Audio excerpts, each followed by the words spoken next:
Hello साथियों, कैसे हैं आप लोग। मैं दिग्विजय आपका अपने चैनल जियो क्लासिक पर हार्दिक स्वागत करता हूं, वेलकम करता हूं, अभिनंदन करता हूं। उम्मीद है आप सभी लोग बहुत अच्छे होंगे, स्वस्थ होंगे, हष्ट पुष्ट होंगे और मस्त होंगे। अपनी पढ़ाई वढ़ाई कर रहे हैं ना। अरे होली बहुत मना ली यार, एक हफ्ते से छुट्टी लिए थे हम लोग, बहुत ज़्यादा एंजॉय किया है, खूब होली एंजॉय की है आप लोगों ने और हमने भी की है। बट हमारी कुछ और भी प्रॉब्लम थी जिसकी वजह से मैं क्लास नहीं ले पाया। नहीं, मैं इतनी छुट्टी नहीं कर सकता था। बट जो है प्रेजेंट में वो है सॉरी कि इतना ज़्यादा विलम्ब हुआ, बट कोई नहीं, मैं कवर कर लूँगा जल्दी ही। आज आपका टॉपिक लेकर आया हूँ पर्वतीय दर्रे, माउंटेन पास। ये आप जानते हैं प्रतियोगी परीक्षाओं की दृष्टि से बहुत ही महत्वपूर्ण टॉपिक है। बहुत सारे ऐसे क्लासेस भी आपको पता होंगी, आपने बहुत पढ़ा भी होगा पहले। अगर आपने पहले पढ़ा है तो इसको पढ़िएगा, आपका रिवाइज हो जाएगा।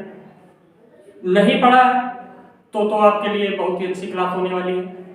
और जिन भाइयों ने पढ़ा भी है, मैं आपसे वादा करता हूं आज आपको मैं जिस तरीके से और जो कंसेप्ट और जो कंटेंट दूंगा आपको बहुत अच्छा लगेगा पढ़ करके। बस एक ही बात आपसे कहूंगा, अगर आपको पढ़ना है तो अंत तक रुकिएगा, वरना आप जा सकते हैं अभी, क्योंकि बात बीच में जाकर के फिर ना आप मुझे समझ पाएंगे और ना मेरा पढ़ाया हुआ समझ पाएंगे। इसलिए अंत तक रुकिए, नहीं प्लीज अभी चले जाइए, ठीक है। तो आरंभ करते हैं हम लोग अपनी क्लास। आज्ञा है आपकी? अरे आप तो हमेशा तैयार रहते हैं। चले आरंभ करते हैं। दर्रे के बारे में बात करेंगे। जैसा कि आप ये तो चित्र देख पा रहे हैं, भारत का मानचित्र है।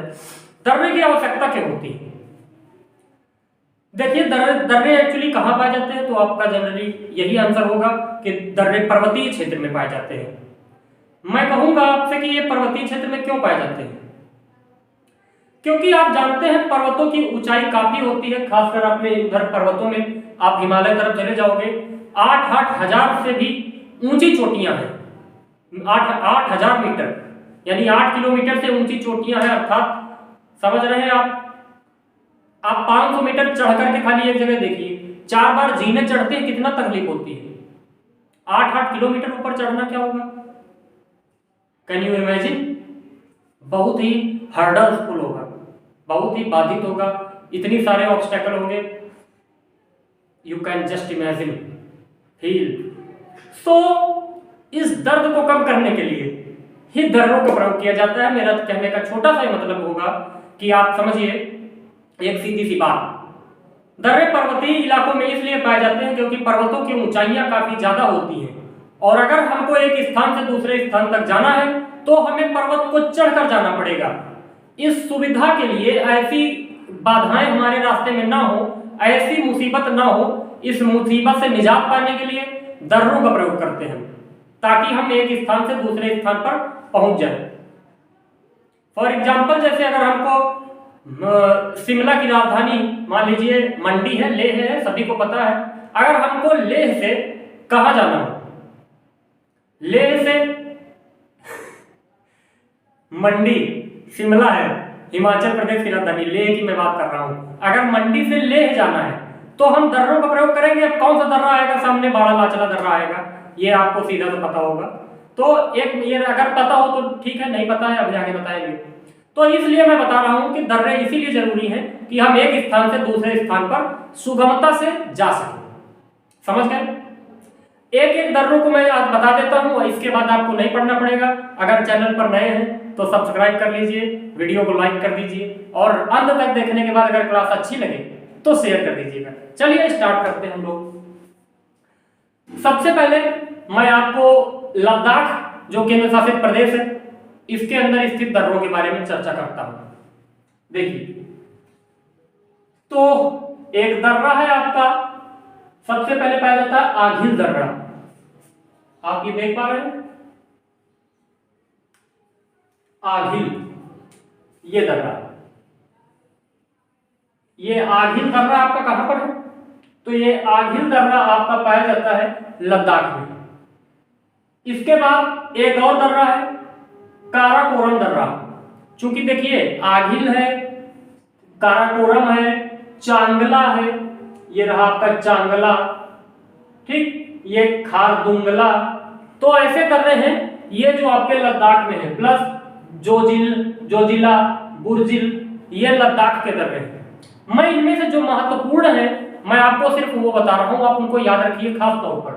देखिए आगिल दर्रा अगर पूछ लिया जाता है कहाँ है, इतना ही पूछेगा, तो ये आपका लद्दाख में है। बात क्लियर। चांगला दर्रा कहाँ है, चांगला दर्रा भी आपका लद्दाख में है।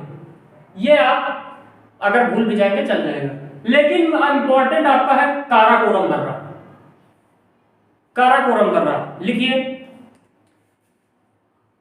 यह सर्वाधिक ऊंचाई पर स्थित भारतीय दर्रा है, जिसकी ऊंचाई 5654 मीटर है। 5654 मीटर, ये आपको ग्रीन पेन से दिख रहा होगा। 5654 मीटर की ऊंचाई पर स्थित है काराकोरम दर्रा।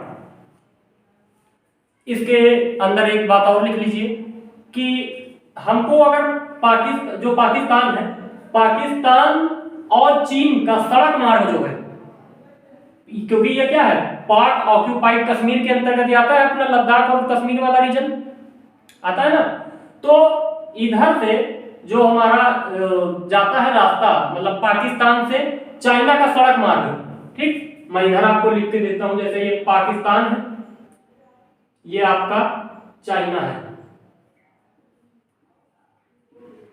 अब ये पाकिस्तान से चाइना जाना है तो इसी दर्रे से जाना पड़ेगा। इस दर्रे का नाम है काराकोरम दर्रा, ठीक। ये हो गया काराकोरम दर्रे के बारे में।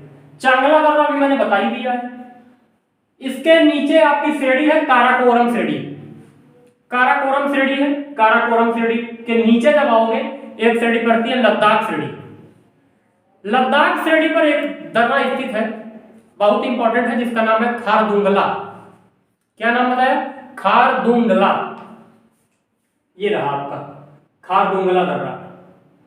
अब पूछ लिया जाता है लद्दाख की राजधानी लेह किस श्रेणी के दक्षिण या उत्तर में है, तो आपको पता होगा, मैं बता भी चुका हूं, यह लद्दाख श्रेणी है बीच वाली, भाई ऊपर काराकोरम, फिर लद्दाख, फिर जास्कर। लद्दाख श्रेणी के दक्षिण में स्थित है। लद्दाख श्रेणी के दक्षिण में स्थित है कौन सा दर्रा, इसकी राजधानी, यार दर्रा नहीं, राजधानी जिसका नाम है लेह। सवाल पूछा जाता है लेह से काराकोरम दर्रे के पास है सियाचिन, सियाचिन ग्लेशियर। ये अब अगर हमसे सवाल पूछा ही जाता है, हमसे क्या सवाल पूछेगा, तो ये क्या होगा कि अगर हमको लेह से सियाचिन जाना है तो हम किस दर्रे से होकर जाएंगे, खारदुंगला दर्रे से होकर जाते हैं। ये रास्ता कुछ यूं जाता है ऐसे, ठीक है। सियाचिन ग्लेशियर के पास से एक नदी निकलती है, नुब्रा नदी। ये सब बात की बातें हैं जो मैं बताऊंगा, इसी लद्दाख में ही बहती है, ठीक है। तो आप फिलहाल याद भी रख सकते हैं कि सियाचिन ग्लेशियर से ही निकलती है नुब्रा नदी। ये आपका मैंने बताया कि अगर लद्दाख की राजधानी लेह से आपको सियाचिन जाना है तो किस दर्रे का प्रयोग करेंगे, खारदुंगला। खारदुंगला दर्रा किस श्रेणी पर स्थित है, हिमालय पर्वत की, तो आप याद रखेंगे लद्दाख श्रेणी पर है। फिर अगला सवाल पूछ लिया जाता है कई बार, जो लद्दाख की राजधानी लेह है, सिंधु के दाहिने तट पर है कि बाएं तट पर है। मैं पहले भी बता चुका हूं आपको, अगर नहीं पता है पीछे के वीडियो देखिए। जो आपका ये राजधानी है लेह, सिंधु के दाहिने तट पर है, अर्थात आपको ये भी कंसेप्ट क्लियर हो गया कि सिंधु यहां से निकलने के बाद लद्दाख के दक्षिण में, और ये क्या है आपका जास्कर के उत्तर में बीच में बहती है, और सिंधु के दाहिने तट पर लद्दाख की राजधानी लेह स्थित है। आगे के दर्रों की बात करेंगे। अब नीचे आइए, नीचे तीसरी श्रेणी आपको दिख रही होगी जिसका नाम है जास्कर श्रेणी। जास्कर श्रेणी की मैं बात करता हूं। जास्कर श्रेणी पर दो दर्रे पाए जाते हैं जो कि महत्वपूर्ण है आपके परीक्षा के दृष्टिकोण से। एक दर्रा आप देख पा रहे हैं, बुर्जिल दर्रा है आगे वाला, इसका एरो देखिए बुर्जिल, इसका, और ये एरो है जोजिला। आपसे सवाल पूछा जाता है जम्मू कश्मीर, मान लीजिए ये जम्मू है आपका, ये यहां पे है श्रीनगर।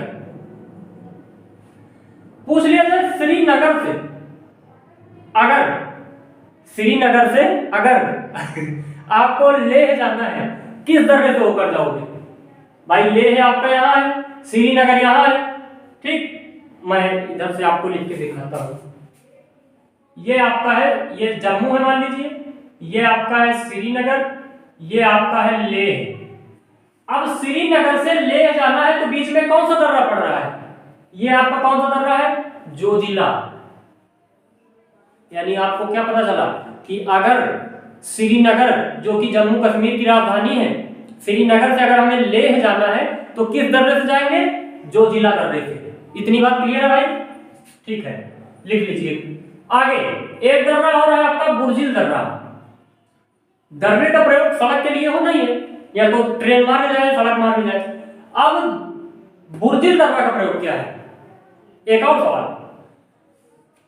तो श्रीनगर से ही अगर आपको यहां पर स्थित गिलगिट जाना है, क्या जगह का नाम बताया मैंने? गिलगिट। ये रही जगह गिलगिट। गिलगिट, अगर श्रीनगर से आपको गिलगिट जाना है तो आप इस दर्रे का प्रयोग करोगे, ऐसे जाओगे। श्रीनगर से गिलगिट जाना है तो आप बुर्जिल दर्रे का प्रयोग करोगे। क्लियर? अब लद्दाख के मैंने सारे दर्रे आपको क्लियर कर दिए।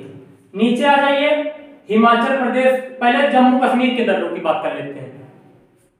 जम्मू कश्मीर राज्य में दो दर्रे हैं, पीर पंजाल दर्रा और बनिहाल दर्रा।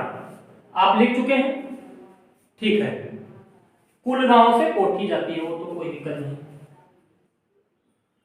हाँ, शांत रहिए, परेशान मत होइए, आपको भी वही बताते हैं, देखते रहिए, ठीक। कुछ है हमारे छात्र इधर भी बैठे हैं तो आप परेशान हो रही। तो आप यहां पे देख पा रहे हो, अब जम्मू कश्मीर के बारे में बता रहा हूं। तो ये जो पहला वाला दर्रा है, इस दर्रे का नाम है पीर पंजाल। ये जो आपका है दूसरा, ये बनिहाल दर्रा। इसमें मोस्ट इंपॉर्टेंट है आपका बनिहाल दर्रा। पीर पंजाल दर्रे का प्रयोग किस लिए होता है? तो ये आप देख पा रहे हो, पीर पंजाल है। पीर पंजाल के दक्षिण में स्थित है कुलगांव। ये एक जगह का नाम है। कुलगांव से अगर हमको कोठी जाना है, यहां पर स्थित है कोठी, वो वाली नहीं कोठी, हवेली, एक कोठी शहर का नाम है। तो पीर पंजाल दर्रे से ही होकर जाना पड़ता है, कुलगांव से कोठी। पीर पंजाल दर्रे का मैंने काम बताया। बनिहाल दर्रा जम्मू जो है, जम्मू से अगर हमको श्रीनगर जाना है यूं, तो जम्मू से श्रीनगर जाने का जो सड़क मार्ग है वो इसी बनिहाल दर्रे से होकर जाता है। एक और जानकारी वाली बात, इसी बनिहाल दर्रे में एक सुरंग स्थित है जिसका नाम है जवाहर सुरंग। तो जवाहर सुरंग भी कहां पर है? बनिहाल दर्रे में है। और ये पीर पंजाल दर्रा, बनिहाल दर्रा, ये किस श्रेणी पर स्थित है? पीर पंजाल श्रेणी पर ही स्थित है। क्लियर है आपको? ठीक है। और ये लघु हिमालय के सब हिस्से हैं, तो ये सब आप पीछे पढ़ के आ रहे हो, यही सब पूरा टॉपिक वाइज ला रहा हूं ताकि आपको कुछ अलग से बताना ना पड़े, सब बता चुके हैं।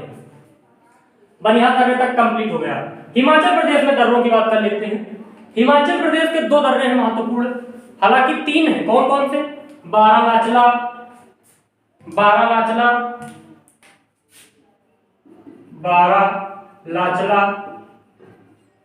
और एक है आपका शिवकिला रोहतांग।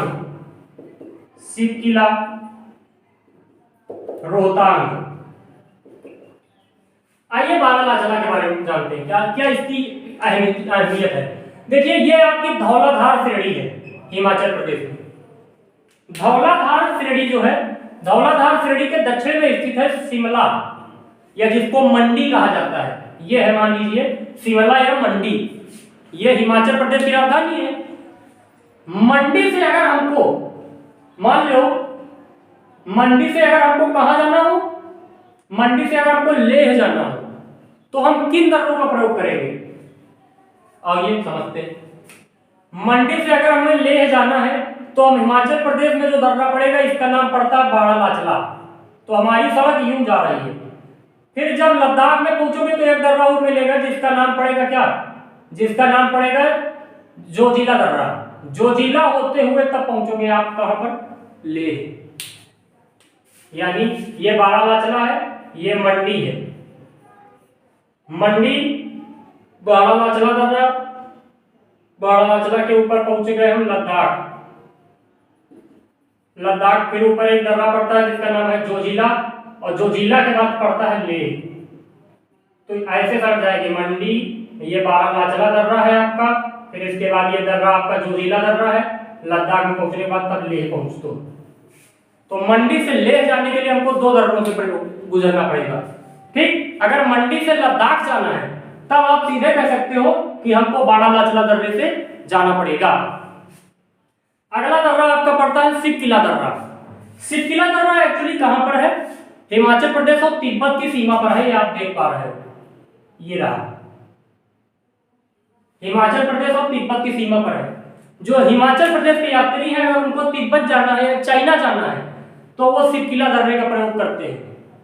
आपकी जानकारी के लिए बता दें, यहां पर एक झील पाई जाती है, मानसरोवर झील। मानसरोवर झील के पास ही एक और झील छोटी सी स्थित है जिसका नाम है राकस ताल, या जिसको राक्षस ताल भी कहीं कहीं कहते हैं। इसी राकस ताल से एक नदी निकलती है, सतलज नदी, और आप समझिए वो सतलज नदी हिमाचल प्रदेश में ही इंटर करती है सबसे पहले। हिमाचल प्रदेश में इसका नाम क्या है? तो हिमाचल प्रदेश में इस दर्रे का नाम है, जिस दर्रे के पास से गुजरती है वो सिपकिला दर्रा है। अर्थात यहां से निकलने वाली, ये राकस ताल से निकलने वाली सतलज इसी दर्रे के पास से निकलती है, और सतलज दर्रे से निकलने के बाद हिमाचल प्रदेश में प्रवेश कर जाती है। क्लियर? एक और दर्रा है रोहतांग दर्रा, इसको भी आप याद कर लीजिएगा। रोहतांग दर्रा मुख्य रूप से हिमाचल प्रदेश में ही स्थित है। क्लियर है बात आपको? ठीक है, यहां तक के दर्रे आपके हो गए। आगे हेडिंग डाल लीजिए, उत्तराखंड के महत्वपूर्ण दर्रे। उत्तराखंड में आपको 4 दर्रे एक लाइन से लिखने हैं। ये चारों ही कुमाऊं श्रेणी पर स्थित है। कुमाऊं, कुमाऊं श्रेणी, कुमाऊं श्रेणी कहां की है? उत्तराखंड की। क्या नाम है? पश्चिम से पूर्व की ओर लिखिएगा, मुलिंग, मनाला, नीतिला, लिपुलेख। लिपुलेख इंपॉर्टेंट है। भारत के तीर्थ यात्री जिनको मानसरोवर झील या ऊपर स्थित है कैलाश श्रेणी, ये लद्दाख श्रेणी के इधर दक्षिण में कैलाश श्रेणी है ना, जो तिब्बत में है मुख्य रूप से, यानी तिब्बत जाना हो या कैलाश श्रेणी जाना हो या मानसरोवर झील जाना हो, किस दर्रे से जाना है? लिपुलेख दर्रे से। अर्थात ऐसे लिपुलेख दर्रे का प्रयोग करते हैं। क्लियर बात? अगला हेडिंग डालिए, सिक्किम के दर्रे। सिक्किम में आपको 2 दर्रे पढ़ने बहुत ही महत्वपूर्ण। देखिए, जो सिक्किम का आप नक्शा देखते हैं तो सिक्किम का नक्शा कुछ ऐसे है।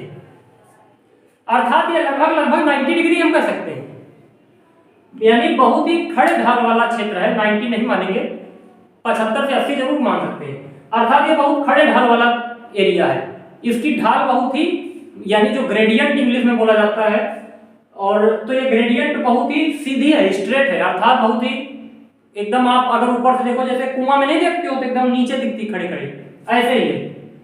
यहाँ पर 2 दर्रे पाए जाते हैं, एक है नाथुला दर्रा, एक है जेलेप्लाम दर्रा। नाथुला दर्रा, जेलेप्लाम दर्रा। बीच में इसके एक घाटी पाई जाती है, चुम्बी की घाटी। ये चुम्बी की घाटी, इसी के नीचे है आपका यहाँ पर दार्जिलिंग। वो तो आपका किसका है? दार्जिलिंग। दार्जिलिंग में टाइगर हिल्स पाई जाती है। तो ये टाइगर हिल जो है, टाइगर हिल तो इसकी वेस्ट बंगाल, पश्चिम बंगाल का है, इससे हमें पढ़ा नहीं। जो चुम्बी की घाटी है, चुम्बी की घाटी मुख्य रूप से इसी सिक्किम में स्थित है। जो जेलेप्लाम दर्रा है, ये किसके सीमा पर है? ये आप सीमा से थोड़ा सा पहले कह लीजिए, जो इसकी है सीमा, क्या बोलते हैं, तिब्बत और सिक्किम की थोड़ा सा अंदर है। यहाँ पर अपने भारत के हिस्से में है, जिसका नाम है जेलेप्लाम दर्रा। लेकिन नाथुला दर्रा यह आपका बॉर्डर पर स्थित है। इससे भारत और तिब्बत सड़क मार्ग व्यापार जो होता है वो आपका इसी नाथुला दर्रे से होता है। ठीक, ये बात आपको क्लियर है? चाहे तिब्बत का हो या चीन का हो, भारत चीन सड़क मार्ग व्यापार नाथुला दर्रे से हो जाता है। इसके बाद इसी तिब्बत में ही जो आपका, सॉरी तिब्बत बता रहा हूँ, सिक्किम में जो आपकी घाटी है, चुंगी घाटी, यहीं पर एक ग्लेशियर पाया जाता है, जेमू ग्लेशियर। और आपकी जानकारी के लिए बता दें कि इसी जेमू ग्लेशियर से एक नदी निकलती है, तीस्ता नदी। ये सब आगे आप पढ़े, पिछले वीडियो में यही पढ़ाया था। तीस्ता नदी डिवीजन का काम करती है। काली से तीस्ता तक का जो हिमालय कहलाता है, नेपाल हिमालय कहलाता है, ये सब पीछे पढ़ाया हुआ है। ठीक, तो नाथुला और जेलेपलाम दर्रा के बारे में बात हमने कर ली। नाथुला जेलेपलाम दोनों सिक्किम के दर्रे हैं। भारत और तिब्बत सड़क मार्ग व्यापार या भारत और चीन सड़क मार्ग व्यापार नाथुला दर्रे से होता है। क्लियर है बात? ठीक है, आगे हेडिंग डाल लीजिए, अरुणाचल प्रदेश के दर्रे। देखिए, अरुणाचल प्रदेश में 6 दर्रे पाए जाते हैं मुख्य रूप से, जिसमें से 3 हमें पढ़ना है भारत और तिब्बत सीमा वाले, और 3 पढ़ेंगे भारत और म्यांमार सीमा वाले, क्योंकि इधर आपका म्यांमार लग जाएगा और इधर आपका चाइना है। तो सबसे पहले भारत और चाइना के जो दर्रे हैं अरुणाचल प्रदेश में, समझ लीजिए उनको। पहला दर्रा आप हेडिंग डाल दीजिए बोमडीला, ये आपका लिखा है बोमडीला। दूसरा है यांगयाप, तीसरा है कागरी कारपीला। सब एकदम स्पष्ट तरीके से लिखा है, मेरे को दोबारा नहीं लिखना है। बोमडीला दर्रा, बोमडीला दर्रे से ही भारत और चीन का सड़क मार्ग व्यापार होता है। मतलब सड़क मार्ग का जो व्यापार है वो बोमडीला दर्रे से होता है, भारत और चाइना का। यांगयाप दर्रा, यांगयाप दर्रे के लिए एक खास बात याद रखिए, इसी दर्रे के, ये दर्रा जो है यहीं से आपकी जो नदी है, नदी कौन सी इधर, ब्रह्मपुत्र, अरुणाचल प्रदेश में दिहांग के नाम से इंटर करती है। ऊपर क्या है, सांगपो, यानी सांगपो नदी यांगयाप दर्रे के बगल में ही स्थित दिहांग गार्ज से भारत के अरुणाचल प्रदेश वाले हिस्से में दिहांग नाम से प्रवेश करती है। क्लियर है बात? ठीक है, यांगयाप दर्रे की ये अहमियत है। यांगयाप दर्रे से भी भारत चीन सड़क मार्ग व्यापार होता है। अगला है जो एकदम ऊपर पर स्थित है, उत्तर पूर्वी हिस्से में अरुणाचल प्रदेश के, जिसका नाम है कागरी कारपीला। तो ये रहा आपका कागरी कारपीला दर्रा। कागरी कारपीला दर्रा ये भी भारत और चीन की सीमा पर स्थित है। अगला है भारत और म्यांमार की सीमा वाले। भारत म्यांमार की सीमा पर है दीपू पांगझाऊ लेखापानी, दीपू पांगझाऊ लेखापानी। बात क्लियर? आपको थोड़ा सा बता दें, अरुणाचल प्रदेश में एक झील है यहां पर, जिसका नाम है तवांग। यह झील का नाम है तवांग झील। तवांग झील कहां पर स्थित है? तवांग झील आपकी स्थित है अरुणाचल प्रदेश में। अगर अरुणाचल प्रदेश से हमको सड़क मार्ग व्यापार अगर करना है चाइना के साथ, तो हम किस दर्रे से जाएंगे? बोमडीला दर्रे, सबसे आसान मैंने बताया है अभी पहले। यहीं पर तवांग झील जो है, इस झील में एक मंदिर बना है यहाँ पर, जिसका नाम है तवांग, और ये बौद्ध मंदिर है, बौद्ध भिक्षुओं के लिए डेडिकेटेड है, बौद्ध धर्म के लिए। एक बात और लिखना चाहे तो लिख सकते हैं, यहाँ पर तवांग मंदिर है, इसी पर चाइना अपना अधिकार जताता है। अब क्यों जताता है? क्योंकि बौद्धों का मंदिर है। यहाँ पर मंगोलाइट प्रजाति के लोग पाए जाते हैं। मंगोलाइट क्या होते हैं? जो छोटे नाटे कद के होते हैं, मंगोलाइट प्रजाति के। ठीक है, मंगोलाइट। तो चाइना इस पर जो है अपना अधिकार दिखाता है कि ये हमारा मंदिर है, लेकिन ऐसा कभी नहीं हो सकता। हो क्या सकता है? सीधे तो नहीं हो सकता है, अगर वो जबरदस्ती लेने का प्रयास करें तो हम भी किसी से कम नहीं है फिर। ठीक है, आप जानते हैं भारत की शक्ति वर्तमान में आप लोगों से छिपी नहीं है। तो ये तवांग मंदिर, तवांग झील के बारे में मैंने बताया, ये भी अरुणाचल प्रदेश में है। इसी के रास्ते से चाइना के कुछ जो अगर पूजा वूजा करने वाले हैं तो वो आने की छूट है, वो आते हैं, वीजा वीजा दिखा करके पूजा करके चले जाते हैं। ठीक, यहाँ पे बौद्ध भिक्षु रहते हैं और मंदिर आस्थाओं के प्रतीक होते हैं। आगे चलकर हम लोग जानते हैं तो एक दर्रा और पड़ जाता है। कहां पर? ये आपका कौन सा है? आपका अरुणाचल प्रदेश, नागालैंड, मणिपुर। मणिपुर और इसका क्या नाम है? म्यांमार। मणिपुर और म्यांमार सीमा पर है। Manipur plus Myanmar. मणिपुर और म्यांमार सीमा पर एक दर्रा है जिसका नाम है तुझू दर्रा। ये लिखा है यहाँ पर तुझू।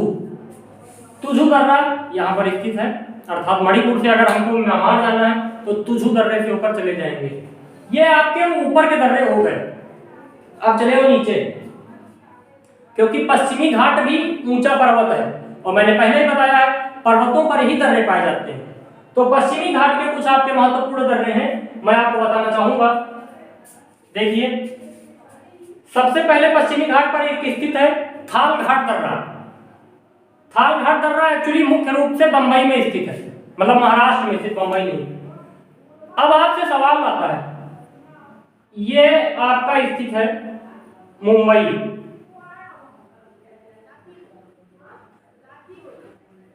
देख पा रहे हैं, जो आपका ये मुंबई है। मुंबई आपका स्थित है, आप जानते हो एलिफेंटा बता रहे हैं, ये मतलब महासागर तट पर ही स्थित है, बल्कि भारत के एकदम वर्ज पर, किनारे पर। मुंबई जो है, मुंबई से अगर हमको कहां जाना है, मुंबई से मान लीजिए मुंबई के इधर 70 किलोमीटर दूरी पर स्थित है नागपुर। ये है नागपुर, ये नागपुर है, ये आपका मुंबई है। अब अगर हमको मुंबई से नागपुर जाना है तो हम किस दर्रे का प्रयोग करेंगे? आपका सीधा सा जवाब हो जाएगा थाल घाट दर्रे का प्रयोग करके हम नागपुर जाएंगे। मात्र 70 किलोमीटर की दूरी है। यहाँ पे एक और फैक्ट है मुंबई में बारिश वाला, कि मुंबई में बारिश होती है लेकिन नागपुर के लोग प्यासे रह जाते हैं। ये एक कहावत है कि चांद हमारे पड़ोस में निकला है मगर हमारे घर में अंधेरा। ये सब जब मौसम पढ़ेंगे तब आपको बहुत ही अच्छे से पढ़ाऊंगा। तो आप इतना याद रखें, मुंबई से अगर नागपुर जाना है तो थाल घाट दर्रे का, बल्कि नागपुर ही नहीं, पश्चिम बंगाल, उत्तर प्रदेश, उत्तराखंड, यानी होल नॉर्थ इंडिया अगर आपको कहीं भी जाना है मुंबई से तो आपको थाल घाट दर्रे का प्रयोग करना पड़ेगा। इतनी बात क्लियर है। अगला दर्रा इसी महाराष्ट्र में ही है जिसका नाम है भोर घाट दर्रा। भोर घाट दर्रा कालसूबाई चोटी के दक्षिण में स्थित है, अर्थात मैं ये कह सकता हूं कि कालसूबाई चोटी यहां पर है, ये रहा। तो कालसूबाई चोटी कहां पर स्थित है? कालसूबाई चोटी जो है आपका थाल घाट दर्रा के दक्षिण में स्थित है और इसी कालसूबाई चोटी के दक्षिण में स्थित है भोर घाट दर्रा। भोर घाट दर्रा जो है आपका, यहां से हमको क्या मतलब इसकी क्या आवश्यकता है? तो आप जानते हैं मुंबई से इधर दक्षिण पूर्व में स्थित है पुणे। पुणे है, मुंबई से अगर हमको पुणे जाना है, जो नेशनल हाईवे नंबर 4 है, मुंबई से पुणे, ये नेशनल हाईवे 4 है, आपको पता होना चाहिए। मुंबई से पुणे जाने के लिए सड़क मार्ग जो है ये आपका कहां से गया है? भोर घाट दर्रे से गया है। भोर घाट दर्रे की ऊंचाई आप जानते हैं 229 मीटर है, ये याद रखें। तो अभी ऊंचाई के बारे में बता देंगे, परेशान मत होइए। तो भोर घाट दर्रा जो है आपका ये उपयोगी है। इसी के बाद अगर जब हम आगे चलते हैं तो यहाँ पर कर्नाटका पड़ता है। कर्नाटका का एक जिला है जहां पर जानते हैं सभी एयरफोर्स वालों का ट्रेनिंग सेंटर है बेलगाम, जो हर एक युवा लड़के का सपना रहता है जो डिफेंस में जाना चाहता है एयरफोर्स से। वहां पर बेलगाम एयरफोर्स ट्रेनिंग सेंटर है, वहां पर एक्स ग्रुप के कैंडिडेट्स को ट्रेनिंग सिखाई जाती है। I you know very well, if you not know तो मैंने आपको बता भी दिया है, आप जान जाइए।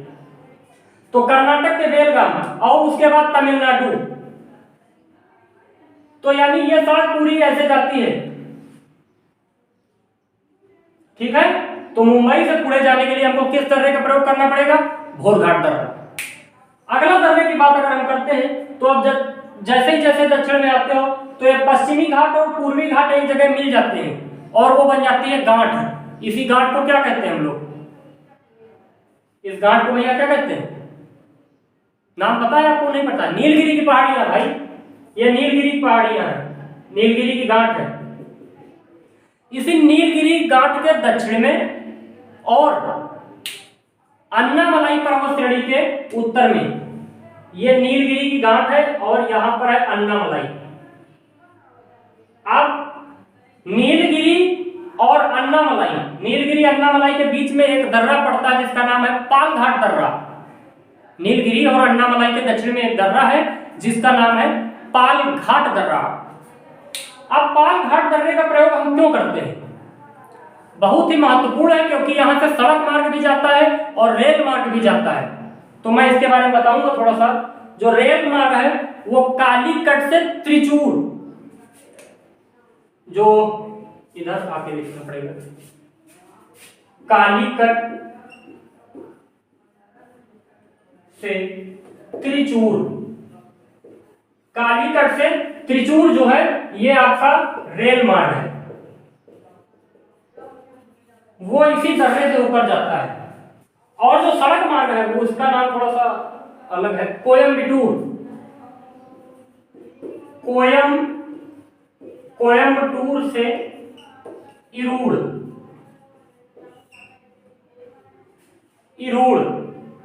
ठीक, कोयम्बटूर से इरूड़ जो है ये सड़क मार्ग है, सड़क मार्ग। तो कोयम्बटूर से इरूड़ अगर जाना है, कोयम्बटूर से इरूड़, तो वो भी हमको कहाँ जाना पड़ेगा? इसी पालघाट दर्रे से, ये वाला। और अगर ये जो आपका रेल मार्ग है कालीकट से त्रिचूर, कालीकट कहाँ है? एक्चुअली केरल में, केरल में कालीकट बंदरगाह था, वास्को डी गामा वाला सब आपको याद है ना? ठीक, तो ये आपका कालीकट से त्रिचूर अगर जाना है तो ये रेल मार्ग आपका जाता है, ये भी पालघाट दर्रे से होकर जाता है। ये आपकी एडिशनल जानकारी के लिए है, याद रख पाए तो रखें, वरना वैसे जरूरी है याद रख लीजिए, फिर भी है ना, तो आपको पता होना चाहिए। है कहां पर?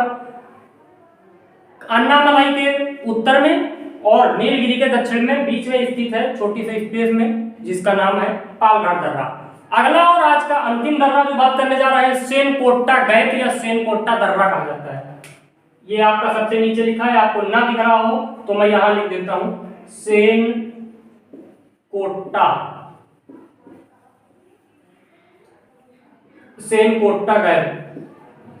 गैप या दर्रा। केरल के राजधानी तिरुवनंतपुरम से चेन्नई की जो पहले राजधानी थी मदुरै या मद्रास, मदुरै तो शहर है, मद्रास राजधानी थी, थोड़ा सा मिस्टेक हो गई। तो तिरुवनंतपुरम से अगर हमको कहा जाना है मदुरै, यानी ये आपका तिरुवनंतपुरम है, ये आपका मदुरै है। तो मदुरै आपका वैसे ही प्रसिद्धि रखता है जैसे उत्तर प्रदेश में आपका बनारस, उसी तरह केरल तमिलनाडु में मदुरै, यानी सीधी सी बात है, केरल के तिरुवनंतपुरम से तमिलनाडु के मदुरै तक अगर जाना है तो हम किस दर्रे का प्रयोग करेंगे? सेनकोट्टा गैप का प्रयोग करेंगे, सेनकोट्टा दर्रे का प्रयोग करेंगे। आप स्क्रीनशॉट ले लीजिए। तो भाइयों, आज की क्लास में मैंने भारत के सभी दर्रे समाप्त कर दिए हैं, आपको बकायदा समझा करके। हर एक दर्रे को मैंने डिटेल में बताया, जो भी फैक्ट बना सकता था मैंने वो फैक्ट जोड़े। बाकी लोग तो आप जानते हैं, दर्रे लिखकर 4-5 दर्रे लिखकर चले आते हैं और लिखकर और दिखा करके बस चले जाते हैं। मैंने हर एक दर्रे का फैक्ट आपको दिया, जो फैक्ट हो सकता था, ठीक। ये भी याद रख लेंगे, ऊंचाई मैंने लिख दी थी। सबसे ऊंचा दर्रा दक्षिण भारत की अगर बात करें तो थालघाट दर्रा है, 581 मीटर है, ठीक। उसके बाद जो घोड़घाट है 229 मीटर है, पालघाट वाला 300 मीटर है। ये सब चीजें तो आप देख ही सकते हैं। तो मैंने हर एक फैक्ट आपको बताया, चाहे छोटा हो चाहे बड़ा हो, कौन कहां से कैसे जाना है, कहीं जाना आना है तो किस दर्रे का प्रयोग करेंगे, ये भी मैंने बताया। तो मैंने अपनी तरफ से पूरा लेक्चर कंप्लीट कर दिया है। अब अगर आपको अच्छा लगता है तो आप इसको लाइक कर दीजिएगा, चैनल पर नए हैं तो सब्सक्राइब कर लीजिएगा, और अपने भाइयों को, अपने फ्रेंड्स को इसको शेयर कर दीजिएगा। As much as you can possible, please share my class, share my lecture and support me and give your priceless comment please. Your comment is very necessary for my confidence. आपकी प्रतिक्रिया बहुत जरूरी है, ठीक है। मिलेंगे हम लोग अगली क्लास में, तब तक के लिए अपना ख्याल रखिएगा। नमस्कार।